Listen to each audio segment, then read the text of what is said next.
Hello मेरे प्यारे बच्चों। तो आज जो उर्दू मीडियम के बच्चे हैं उनके लिए मैं मोस्ट इम्पॉर्टेंट क्वेश्चंस लेकर आई हूँ। वैसे मैंने ये क्वेश्चंस जो है मराठी मीडियम के लिए अपलोड किए हैं, इंग्लिश मीडियम का भी बताया, लेकिन उर्दू मीडियम का मैंने बताया नहीं है। तो यहाँ पे बहुत सारे बच्चे जो हैं उर्दू मीडियम से हैं, तो इसीलिए मैंने सोचा कि आज उर्दू मीडियम के लिए भी इम्पॉर्टेंट क्वेश्चंस 2026 के लिए निकाल के आपको शेयर करूं।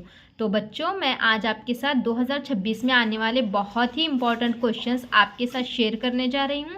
तो वीडियो को एंड तक ज़रूर देखेगा, बिल्कुल भी स्किप मत कीजिएगा, ताकि क्योंकि पूरे यूट्यूब पे आपको जो है उर्दू मीडियम का ज़्यादा कहीं पे भी नहीं मिलने वाला। तो जो बच्चे उर्दू मीडियम में पढ़ रहे हैं उनके लिए मैं हर सब्जेक्ट के इम्पॉर्टेंट नोट्स दूंगी और इम्पॉर्टेंट क्वेश्चंस दूंगी, चाहे हिस्ट्री हो, ज्योग्राफी हो, उर्दू हो, हर एक सब्जेक्ट में आपसे कराऊंगी। मैथ्स के भी इम्पॉर्टेंट क्वेश्चंस दूंगी। तो बिल्कुल आप टेंशन मत लो, और मैं जितने इंपॉर्टेंट क्वेश्चंस बता रही हूँ उतने ही आप करो। तो आपके 100% मैं बताती हूँ कि आपकी बोर्ड इजीली निकल जाएगी। और जो चैप्टर्स हैं, इंपॉर्टेंट चैप्टर्स जितने आपको करने हैं उतने ही चैप्टर मैं बताऊँगी। तो 2026 की बोर्ड जो है आपकी इजीली निकल जाएगी। तो और आप स्कोर भी कर पाएंगे अबो 90 के ऊपर। तो जितना मैं बताती हूँ उतना ही करो। तो चलिए बच्चों, हम शुरू करते हैं। जो उर्दू मीडियम के जो इम्पोर्टेंट क्वेश्चंस, मतलब मराठी में मैंने वीडियो बनाई हूँ, मराठी मीडियम और इंग्लिश मीडियम। तो अब हम उर्दू मीडियम के मैं आपको बताने वाली हूँ। चलिए हम शुरू करते हैं इसको। सबसे पहले देखो बच्चों, मैं एक एक टेक्स्ट बुक निकाल के लो और टिक करके लो। आप मेरे साथ साथ टिक करके लो इसको। सबसे पहले आपको तवारिस और तवारिसी तब्दीलियाँ, इसके अंदर जो है आपको यहाँ से देखिए, मैं डेफिनेशन टिक कर रही हूँ। यहाँ से एक नस्ल की हयाती खुसूसियात, यहाँ से लेकर तवारिस कहलाता है। एक मार्क के लिए इम्पॉर्टेंट है बहुत ज़्यादा। मैं हर क्वेश्चन आपको टेक्स्ट बुक में से टिक करके यहाँ पे बता दूंगी, टेंशन मत लो। सिर्फ आपके पास टेक्स्ट बुक है तो उसमें से भी आप कर सकते हैं। ये 1 मार्क के लिए करना है बच्चों। उसके बाद यहाँ पे कुछ नहीं करना। उसके बाद देखिए ये 3 डेफिनेशन जो बहुत ज़्यादा इम्पॉर्टेंट हैं, 3 मार्क्स के लिए मोस्ट IMP है। तो इसमें से आपको क्या करना है, ये वाली डेफिनेशन, ट्रांसक्रिप्शन, ट्रांसलेशन, ट्रांसलोकेशन। तो अब डेफिनेशन से इसके तारीफ़ें कहाँ है, तो मैं आपको यहाँ पे टिक करके बताती हूँ। सबसे पहले देखिए बच्चों, ट्रांसक्रिप्शन, इसकी जो तारीफ़ है आपको सिर्फ इतनी ही करनी है। आर्य ने तैयार करने के अमल को इस अमल को यहाँ पे कट करना है। आर्य ने तैयार करने के अमल को ट्रांसक्रिप्शन कहते हैं। ठीक है, ये हो गया ट्रांसक्रिप्शन का। अब दूसरा जो है ट्रांसलेशन का बताती हूँ। देखो बच्चों, ट्रांसलेशन का आपको यहाँ पे जाना है, इस पेज पर आगे आगे आगे यहाँ पे जाना है। देखिए यहाँ पे आपको दिखेगा ट्रांसलेशन कहते हैं। तो इसकी जो तारीफ है यहाँ से आपको शुरू करनी है। हर mRNA पर हज़ारों कोडॉन, ये नहीं लिखना है आपको। यहाँ से जैसा कोडॉन mRNA पर होता है, इसके बरक्स एंटीकोडॉन tRNA पर होता है। इस अमल को ट्रांसलेशन कहते हैं। इतना आपको यहाँ तक लिखना है, ये भी इम्पॉर्टेंट है। उसके बाद आपको जो है आगे आगे आगे यहाँ पे जाना है। अब ट्रांसक्रिप्शन हुआ, ट्रांसलेशन हुआ, अब बचा है ट्रांसलोकेशन। तो ट्रांसलोकेशन की डेफिनेशन, तारीफ जो है आपको यहाँ से करनी है। देखिए यहाँ से, ये यहाँ से आपको करना है, यहीं से स्टार्ट है। tRNA के जरिए लाए हुए अमीनो एसिड की पेप्टाइड बंदिश से जंजीर तैयार करने का काम RNA करता है। इस दरमियान राइबोसोम mRNA के एक सिरे से दूसरे सिरे तक एक एक ट्रिपलेट कोडॉन के फासले से सरकते जाते हैं। इस अमल को ट्रांसलोकेशन कहते हैं। ये इतना आपको 3 डेफिनेशन करने हैं। ठीक है, कितने क्वेश्चन हुए बच्चों, 2 क्वेश्चन हो गए। एक जो है तवारिस की तारीफ, और ट्रांसलेशन, ट्रांसक्रिप्शन और ट्रांसलोकेशन की ये तारीफ है। इतना करो। अब आगे बताती हूँ। इस पेज से सिर्फ आपको इतनी ही तारीफ करनी है, इर्तका यानी मरहलावार तरक्की। ये 1 मार्क के लिए इम्पोर्टेंट है, इतना ही करना है बस। अब देखो ये वाला पेज, यहाँ से आपको कुछ भी नहीं करना है। ये शक्लियाती सबूत और तशरीही सबूत है, इम्पॉर्टेंट नहीं है, नहीं पूछा जाता बोर्ड में। ये कुछ करने की आपको ज़रूरत नहीं है। इस पर कभी कभी डायग्राम बेस्ड थोड़े से क्वेश्चन पूछे जाते हैं। डायग्राम बेस्ड क्वेश्चन मैं आपको एग्जाम से पहले दूंगी, तो इसको ये पेज पर का कुछ मत करो। आगे बताती हूँ। सबसे ज़्यादा अहम आसारी आज़ा, ये वाला क्वेश्चन 3 मार्क्स के लिए इम्पॉर्टेंट है। जितने मैं बता रही हूँ उतने ही क्वेश्चंस कर लो, काफ़ी है। इसकी देखो बच्चों कहाँ से करना है, यहाँ से लेकर जानदारों में, यहाँ से लेकर आसारी उज़ू कहते हैं। इतनी तारीफ आपको लिखनी है सिर्फ। और इतना लिखने के बाद देखो बच्चों, यहाँ पे जाना है आपको डायरेक्ट। दुम गज़ा, रीढ़ की हड्डी, आखिरी महर, अक्लदार जिस्म पर उगे बाल वगैरह ये आसारी आज़ा में शुमार होता है। बस इतने ही पॉइंट आपको, 2 ही पॉइंट, ये 1 पॉइंट, ये 1 पॉइंट। हाँ, और अगर 3 मार्क्स के लिए आया तो फिर यहाँ पे आपको और 1 पॉइंट बढ़ा सकते हो। आप कोई भी इस पैराग्राफ में का 1 पॉइंट बढ़ा दो। 3 मार्क्स के लिए आया तो, 2 मार्क्स के लिए आया तो इतने पॉइंट्स भी लिखोगे तो काफ़ी है। सिर्फ तारीफ और उसकी जो है एग्जाम्पल्स लिखने हैं। उसके बाद देखिए रकाजी सबूत। रकाजी सबूत के अंदर आपको पीछे भी क्वेश्चन पूछा गया है, रकाजात यानी कि क्या, तो यहाँ पे सिर्फ इसकी तारीफ लिखनी है। यहाँ पे देखो, यहाँ से सैलाब, आतिशिफा वगैरह यहाँ से लेकर बाकियात नक्श के ज़मीन के अंदर महफूज होते हैं, इन्हें रकाजात कहते हैं। ये वाला भी क्वेश्चन 1 मार्क के लिए है। ये इतनी डेफिनेशन करो, कभी कभी 2 मार्क के लिए आता है तो ये कर लो, ठीक है। देखो तारीफ लिख के ये वाला जो है यहाँ पे ये ऊपर का कुछ करने की ज़रूरत नहीं है आपको, ये डायग्राम उतना कर लो, मोस्ट इम्पॉर्टेंट है। अब जो है नेक्स्ट दरमियानी कड़ियाँ। दरमियानी कड़ियाँ, इस पर पीछे क्वेश्चन है, मैं बताती हूँ आपको आंसर कितना लिखना है। इस पेज पे आओ आप, यहाँ पे अब पहले हमें दरमियानी कड़ियाँ जो है उसकी तारीफ लिखनी है।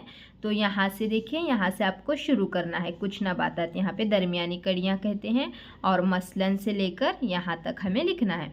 ये भी क्वेश्चन 2 मार्क्स के लिए इम्पॉर्टेंट है और पीछे भी सवाल है इसका, ठीक है। इतना करना है। उसके बाद अब देखो बच्चों, ये वाला मोस्ट इम्पॉर्टेंट क्वेश्चन है यहाँ पे, डार्विन का कुदरती इंतखाब का नज़रिया। तो बच्चों इतने आसान जो है नोट्स आपको कोई बताने वाला नहीं है, तो ध्यान से देखो इसको और करो अच्छे से। तो यहाँ पे देखिए, इसमें सिर्फ मैं 4 पॉइंट बताऊंगी आपको। ये भी क्वेश्चन 3 मार्क्स के लिए मोस्ट IMP है। तो यहाँ पे देखिए, चार्ल्स डार्विन ने यहाँ पे बेशुमार नमूने तैयार किए थे, यहाँ तक 1 पॉइंट हो गया। फिर उसके बाद यहाँ से जो है यहाँ तक आपको इसका दूसरा पॉइंट लिखना है, और इसके बाद यहाँ से यहाँ तक इसका तीसरा पॉइंट आपको लिखना है। उसके बाद जो है नेक्स्ट कितने 3 पॉइंट हो गए, और ये वाला पॉइंट बहुत ज़्यादा ज़रूरी है इसमें का, यहाँ से यहाँ तक इतना ही लिखना है। बाकी आपको इसमें कुछ करने की ज़रूरत नहीं है, इतना लिखो काफ़ी है। 3 मार्क्स के लिए मोस्ट इम्पॉर्टेंट है। अब बच्चों नेक्स्ट पेज पे ये लिमार्क का नज़रिया, ये वाला भी बहुत ज़्यादा इंपॉर्टेंट क्वेश्चन है, 3 मार्क्स के लिए मोस्ट इम्पॉर्टेंट है। तो यहाँ पे देखो बच्चों, इर्तकाई अमल के दौरान यहाँ से तब्दीलियाँ होती हैं, जानदार की कोशिश और काहिली इन तब्दीलियों की वजह से है, ये 1 पॉइंट। इस नज़रिए को लिमार्क ने पेश किया, ये 1 पॉइंट, और यहाँ से यहाँ तक इतने। और आपको मैं बताती हूँ कि आंसर किस तरीके से लिखना है। आंसर ये आपने हेडिंग डाली और पॉइंट नंबर 1 पॉइंट लिखना है। नंबर 1 पॉइंट आपका कंप्लीट हो गया, फुल स्टॉप मतलब हमने डैश दिया, फिर दूसरी लाइन में आना है, फिर तीसरी लाइन में आना है। तो लाइन से, एक लाइन से पॉइंट वाइज आंसर लिखो, आंसर भी दिखने में बड़ा दिखेगा। यहाँ तक लिखना है, और उसके बाद देखिए यहाँ से थोड़ा एक एग्जाम्पल, ये वाला 1 पॉइंट, इतना आपको करना है बस लिमार्क के नज़रिए में, ठीक है। ये बाकी का कुछ यहाँ पे एक नीचे आ जाओ, यहाँ पे एक डेफिनेशन है जीनियात की, तारीफ़ है यहाँ पे एक, वो तारीफ़ आपको करनी है जानदारों की। यहाँ से यहाँ तक ये अलग है क्वेश्चन, 1 मार्क के लिए इम्पॉर्टेंट है। ये वाला एक क्वेश्चन कर लो आप। अब आओ इस पेज पर, यहाँ पे आपको कुछ नहीं, बस अब डायरेक्ट आपको यहाँ पे इंसानी इर्तिका, ह्यूमन इवोल्यूशन, इस पे पीछे क्वेश्चन है कि आज का इंसान किस तरीके से बना हुआ है। तो ये वाला क्वेश्चन बहुत ज़्यादा इंपॉर्टेंट है। यहाँ पे मैं आपको 8 पॉइंट्स टिक करा रही हूँ, उतने ही टिक करके लो। बहुत ही मुहीन एक खुली जानदार से तनु नज़र आता है। फिर उसके बाद देखिए बच्चों, यहाँ से आपको लिखना है, सबसे पहले यहाँ से शुरू करना है। तकरीबन 7 करोड़ साल पहले डायनासोर ख़त्म हो गए, फिर ये लंगूर जैसे जानवर नज़र आने लगे, ये 1 पॉइंट। फिर 4 करोड़ साल पहले इनकी दुम ख़त्म हो गई। फिर दूसरा नेक्स्ट है, इनके दिमाग की जो है नशोनुमा होकर इनकी साख्त जो है वो बढ़ गई। फिर हाथों में इस्लाह हुई और ऐप में तब्दील हुए। फिर उसके बाद ये कुछ नहीं, ये छोड़ दो यहाँ पे। फिर ऐप जैसे बाकी मानिंदा हैवानात अफ्रीका में रह गए और यहाँ पे ये गोरिल्ला पैदा हुए। फिर उसके बाद जो है तकरीबन 2 करोड़ साल पहले जो है ऐप की कुछ अनवा में मुख्तलिफ़ किस्म का इर्तिका नज़र आया और ग़िज़ा पकड़ने के लिए हाथों का इस्तेमाल करना पड़ा। ये यहाँ तक लिखो, ये 4 मार्क के लिए मोस्ट इम्पॉर्टेंट क्वेश्चन है, 4 मार्क के लिए मोस्ट इम्पॉर्टेंट है। फिर यहाँ से जो है कुछ नहीं, फिर ये नीचे आओ, इस पर कभी कभी डायग्राम बेस्ड पूछता है बोर्ड, मैं डायग्राम बेस्ड आपको बताऊंगी। फिर यहाँ पे जो है ये कुछ नहीं, यहाँ पे थोड़ा सा इतना मौसम की बतदरीज तब्दीली की वजह से इन्हें ये ज़िंदगी गुजारना पड़ा, यहाँ तक लिखो। उसके बाद जो है ये हाथों का इस्तेमाल, यहाँ से डायरेक्ट इस पॉइंट पे आ जाओ और खड़े हुए। फिर अफ्रीका का रामापेथिक्स जो पहला इंसान नुमा जानवर कहलाया। फिर तकरीबन यहाँ पे आओ डायरेक्ट, तकरीबन 40 लाख पहले जनूबी अफ्रीका में ऐप का इर्तका हुआ। ये इतना लिखो। फिर इधर भी आगे है बच्चों, अगर आप लिखना चाहे तो लिख सकते हो, अगर नहीं आपको नहीं हो रहा तो डायरेक्ट आप यहाँ पे जाओ लास्ट पे। यहाँ पे अब अगर आपको बहुत ज़्यादा ऐसे लग रहा है कि टफ है तो यहाँ पे डायरेक्ट जाओ। फिर तकरीबन 10,000 साल पहले ज़हीन इंसान काश्तकारी करने लगा, मवेशी पालने लगा, इस तरह तहज़ीब का आगाज़ हुआ। और 5,000 साल पहले इसे हुनर दरियाफ्त हुआ और तारीख की इब्तिदा हुई। ये इतना कर लो। और यहाँ पे देखो अब नीचे आओ, दिया हुआ खाका मुकम्मल करना है। ये वाला मोस्ट इम्पॉर्टेंट क्वेश्चन है 2 मार्क के लिए। शक्लियाती सबूत, आज़ा में हड्डियों की साख्त में एक सनत इर्तका के सबूत। यहाँ पे जो है आपके पीछे किताब में है वो शक्लियाती सबूत, और बहुत सारे वहाँ पे 4 जो दिए हुए हैं, यहाँ पे है आपके टेक्स्ट बुक में ही, देखो बच्चों यहीं पे है वो वाला शक्लियाती सबूत, तशरीही सबूत, इस तरीके से है यहाँ पे। तो यहाँ पे आप कंप्लीट करके लो। बाकी ये वाला कुछ करना नहीं है क्योंकि पीछे ही नोट्स में मैंने ये कवर कराई आपको अभी। फिर अभी उसके बाद देखिए इसमें से भी आपको यहाँ पे सिर्फ ये इतना करके लो, ये एक बार पढ़ के लो इसको। बाकी कुछ देखो, लेमार्क का नज़रिया मैंने आपको पीछे बताया, इंपॉर्टेंट है। डार्विन का भी बताया, जिनेत की तारीफ बताई, इर्तका की भी तारीफ बताई, दरमियानी कड़ी का भी बताया, तवारिस की भी तारीफ आपको बताई है।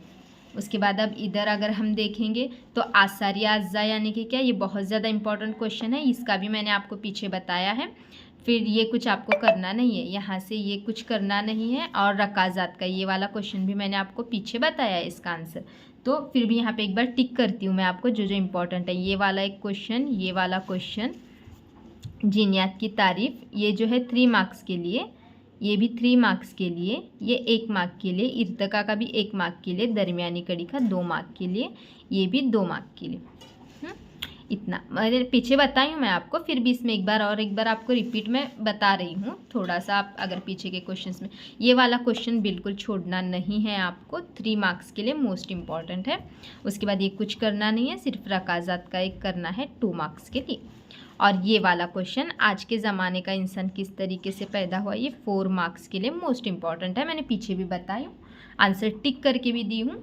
तो आप इनको करो, आपको मैं गारंटी देती हूँ कि कोई भी प्रॉब्लम नहीं आएगी और अच्छे से आपकी पढ़ाई होगी। टेक्स्ट बुक से टिक करके आंसर्स को जल्दी जल्दी से याद करके लो, एग्ज़ाम नज़दीक है।